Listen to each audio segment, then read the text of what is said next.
He was called the greatest baseball player who ever lived. Kids wore his name on their jerseys, presidents shook his hand, and for nearly a century, his home run record stood untouched, like a mountain nobody could climb. But here's what almost nobody remembered. The man who became America's first true sports superstar started his life as a problem nobody wanted to solve.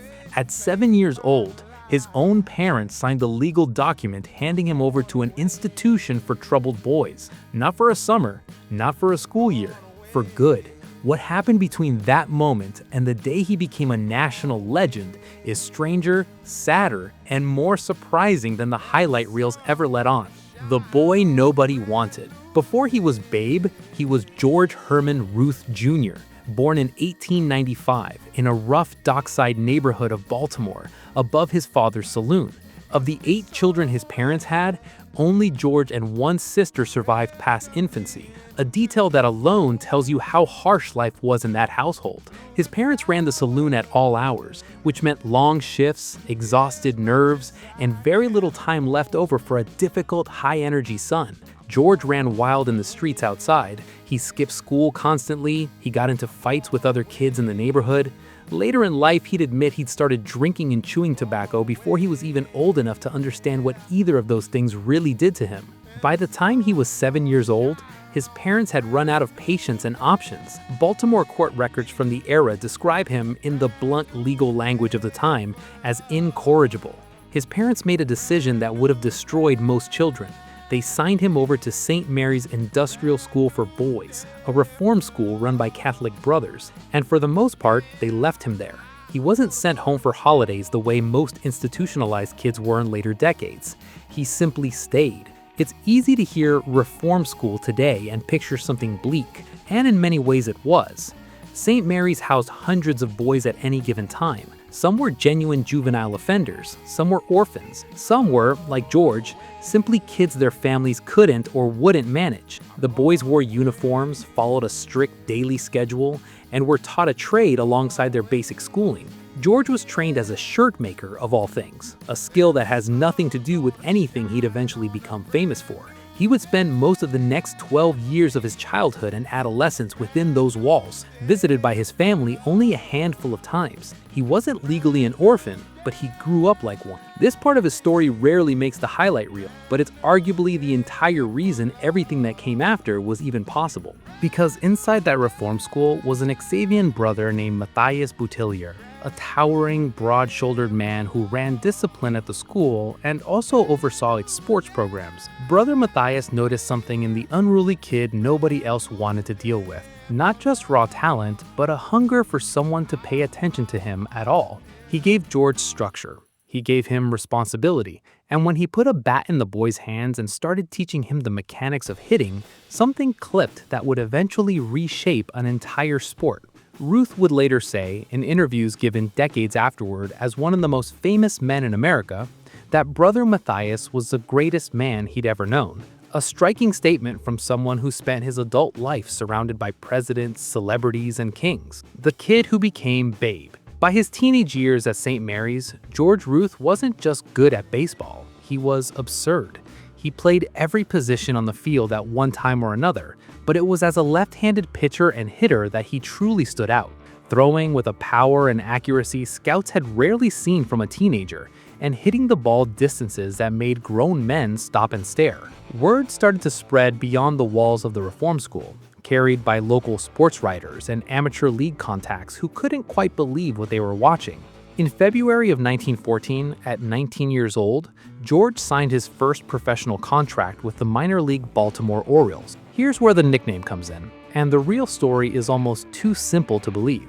Because Ruth had spent virtually his entire childhood inside an institution, he'd barely experienced ordinary adult life on the outside. He had reportedly never ridden in an elevator, didn't know how to order off a menu, and had no experience managing money or making basic independent decisions. Veteran players and team staff, watching Orioles owner Jack Dunn essentially chaperone this wide-eyed teenager everywhere, started calling him Dunn's Babe, a rookie so green and dependent he needed looking after like a child. The nickname stuck almost immediately, and within weeks, sports writers and fans alike were simply calling him Babe Ruth. What happened next moved so fast it barely seems real. Within the same year, cash-strapped after a rival league drove down attendance, the Orioles sold Ruth's contract to the Boston Red Sox. In Boston, he wasn't just a good prospect, he became one of the most dominant left-handed pitchers in the American League, posting an earned run average among the league's best, and helping the Red Sox capture multiple championships in the years that followed. On paper, he was a pitcher first and a hitter second. But there was a problem for Boston's coaching staff, one that would eventually upend the entire sport. Ruth's real gift wasn't just his arm, it was his bat. And in an era where players almost never hit home runs, when a season total in the single digits was considered impressive, Ruth was hitting them at a pace nobody in the game's history had ever witnessed. Then came the decision that Boston fans still talk about with something close to grief, more than a century later. After the 1919 season, in which Ruth had already shattered the single-season home run record while barely still functioning as a full-time pitcher, Red Sox owner Harry Frazee sold his contract to the New York Yankees for a reported $100,000 in cash, an enormous sum for the era. The reasons behind the sale have been debated for 100 years. The most repeated version of the story claims Frazee needed the money to finance a Broadway musical. Others point to something less traumatic but more believable: growing tension over Ruth's salary demands, his increasingly difficult relationship with team management, and a genuine disagreement about whether he should keep pitching at all or be converted into a full-time power hitter. Whatever the exact mix of reasons, the deal is now remembered as one of the single most consequential transactions in the history of American professional sports. The Yankees, at the time, had never won a championship in their entire existence. Boston, by contrast, had already won multiple titles and was considered one of the sport's dominant franchises. Almost overnight, that balance of power flipped completely and never flipped back. Freed to hit full-time in New York, Ruth exploded into a level of stardom professional baseball had simply never produced before. He didn't just break the single-season home run record, he broke it, then broke his own new record again just a few years later, at a pace that made the achievements of every player before him look small by comparison. The Yankees became the most dominant dynasty the sport had ever seen, eventually building an entire new stadium partly funded by the massive crowds Ruth alone was pulling in, a stadium so shaped by his popularity that sports writers nicknamed it the house that Ruth built. Boston, meanwhile, wouldn't win another championship for 86 years. The drought became so infamous that fans and sports writers eventually gave it a name: the Curse of the Bambino, a supposed hex placed on the franchise the moment they let Ruth go. Whether or not you believe in curses, the timing is hard to ignore, and generations of Red Sox fans grew up genuinely believing in it. But while Ruth's career was skyrocketing to unimaginable heights in New York, his personal habits off the field were spiraling into something that would very nearly end his life completely: the appetite that became a national headline. Ruth's love of food, drink, and nightlife wasn't just a footnote in his biography. It was practically a second career, and one that eventually became almost as famous as his home runs. Teammates and reporters told stories, some verified and some exaggerated over the years, of him eating enormous multi-course meals before games, downing hot dogs by the dozen between innings, and drinking heavily throughout Prohibition despite alcohol being federally illegal at the time. He lived at a pace of nightlife, travel, and physical excess that seemed impossible for any human body to sustain for long, let alone one competing at the highest level of professional sports. For years, it genuinely seemed like nothing could touch him. Then, in the spring of 1925, it finally caught up with him. While traveling with the team ahead of the season, Ruth collapsed and had to be rushed to a hospital, arriving in serious condition. Newspapers across the country ran the story before doctors had even finished examining him, and in the absence of solid information, speculation ran completely wild. Some outlets reported, with total confidence, that he was dying. Others speculated about the exact cause, ranging from food poisoning to something far more serious. The illness became so notorious in the press that reporters coined the phrase for it that's still quoted today: the bellyache heard round the world. The reality, once doctors sorted it out, turned out to be less dramatic than the headline suggested: a severe intestinal ailment aggravated by his lifestyle, and combined with a bad case of influenza. But by then, the story had already spread nationwide, and for a genuine stretch of days, much of the country believed baseball's biggest star might not survive his prime. He recovered, he kept playing, he kept hitting home runs at a rate that seemed to defy physics and common sense alike. But the public image of Babe Ruth that fans consumed through newspapers and newsreels, larger than life, unstoppable, almost mythical, was starting to hide a much more complicated and painful private life than anyone watching from the stands could have guessed. The tragedy behind the legend. While Ruth's career soared to heights no athlete had reached before, his first marriage was quietly falling apart behind closed doors. He had married Helen Woodford in 1914, when he was still a teenager, barely out of reform school and working as a waitress at a coffee shop he frequented.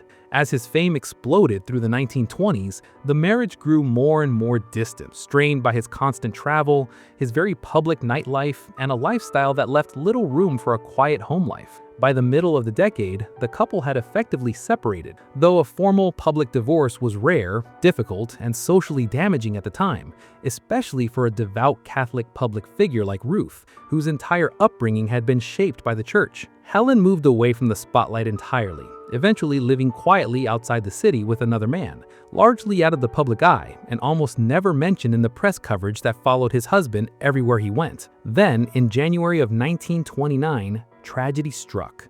Helen died in a house fire. She was only in her early 30s. The loss was sudden, devastating, and handled almost entirely privately, a stark contrast to the wall-to-wall newspaper coverage that followed every home run Ruth hit that same year. Most fans reading about his season had no idea the tragedy had even occurred. Later that same year, Ruth remarried to Claire Hodgson, a former model and actress who would remain his wife for the rest of his life, and who also helped raise his adopted daughter. But the quiet grief sitting behind his public bravado is a part of his story that rarely gets told alongside the highlight reels of towering home runs and roaring stadium crowds. The rivalries and the whispers. Ruth wasn't universally loved by everyone in the game either, and some of his sharpest conflicts happened far from the cameras. His relationship with legendary outfielder Ty Cobb was famously tense, built on genuine personal dislike as much as ordinary competitive rivalry. Cobb represented an older, harder-edged style of baseball. Scrappy, aggressive, strategic, built around stolen bases, bunts, and small ball tactics honed over decades. Ruth represented something completely different, and to players like Cobb, almost insulting in its simplicity. Raw, overwhelming power that was changing the entire identity of the sport in ways traditionalists deeply resented. Cobb reportedly needled Ruth relentlessly over his reform school background and his weight, and the two men clashed both on the field and off it for years. There were other whispers too, ones far more serious than a personality clash. The 1920s were an unusually turbulent era for baseball's integrity, coming just after the notorious scandal in which several members of the Chicago White Sox were caught deliberately losing World Series games in exchange for payoffs from gamblers. A scandal so damaging, it nearly destroyed public trust in the sport entirely and led to the creation of a powerful new commissioner's office just to police it. In that anxious, suspicious climate, any star player's associations or behavior could draw scrutiny, and Ruth wasn't immune to gossip about his own reckless lifestyle, his gambling on golf and cards, and the colorful characters he sometimes surrounded himself with. No credible evidence ever tied Ruth to game fixing or point shaving of any kind, and his reputation on that front remained clean. But the fact that the rumors could even circulate around baseball's biggest star shows just how fragile the sport's public reputation still was during the very years Ruth was busy turning it into America's national pastime. The called shot, baseball's greatest unsolved mystery. If there's one single moment that captures both the legend and the lingering mystery of Babe Ruth, it's what happened during Game 3 of the 1932 World Series against the Chicago Cubs, played in front of a packed crowd at Wrigley Field. The atmosphere that day was already unusually hostile. The Cubs players had been mercilessly taunting Ruth from their dugout throughout the series, partly over a contract dispute involving a former Yankee who had joined Chicago, and the crowd had picked up on the animosity, jeering Ruth every time he came to the plate. With the count against him and the insults still flying, Ruth stepped up to bat in the 5th inning. According to the legend that formed almost instantly and spread through newspapers within days, he raised his arm and pointed toward the center field bleachers, supposedly calling his shot, predicting exactly where he was about to hit a home run before he'd even swung the bat. Moments later, the ball sailed out to almost that exact spot for a home run, and the stadium reportedly went nearly silent in disbelief. Did it actually happen the way the legend insists? Here's where the story gets genuinely uncertain, and where even the people who were standing on the field that afternoon couldn't agree. Some witnesses and teammates swore for the rest of their lives that he really did point deliberately at the bleachers before the pitch. Others, including opposing players present that afternoon, claimed he was simply gesturing back at the heckling Cubs dugout, or holding up fingers to indicate the count with no intention of predicting anything at all. Ruth himself gave wildly inconsistent answers about it in interviews over the following years, sometimes playing along enthusiastically with the legend that was making him even more famous, and other times shrugging it off entirely. Nearly a century later, historians, sports writers, and baseball fans still argue over grainy newsreel footage and conflicting eyewitness accounts, trying to determine what actually happened in those few seconds, making it, to this day, one of the most famous unsolved mysteries in the history of American sports. The ending nobody expects. By the mid-1930s, Ruth's playing career was winding down. After leaving the Yankees, he played a short, unremarkable stretch with the Boston Braves, a faint shadow of the dominant force he'd once been. What he wanted most by then was to become a major league manager. No team ever gave him the chance. Front offices passed him over year after year, and the rejection reportedly wounded him for the rest of his life. What most fans don't know is how he spent his remaining years instead. Ruth became known for quietly visiting sick and disabled children in hospitals across the country, decades before athlete charity appearances became common practice. For a man whose own childhood had been defined by abandonment, this quieter part of his story feels like the real center of who he was. In 1946, Ruth began experiencing pain and hoarseness that doctors diagnosed as an aggressive, essentially untreatable throat cancer. Over the next 2 years, the man who once seemed larger than life visibly deteriorated in public. His final appearance came in June of 1948, when Yankee Stadium retired his number and he stepped onto the field one last time, leaning on a bat just to stay upright. He died 2 months later, on August 16, 1948, at 53. So which version of Babe Ruth is the real one? The legend who reshaped the sport, or the abandoned kid still chasing acceptance he never got at home? Maybe he was both the entire time. And maybe that's the real story behind every legend we think we already know.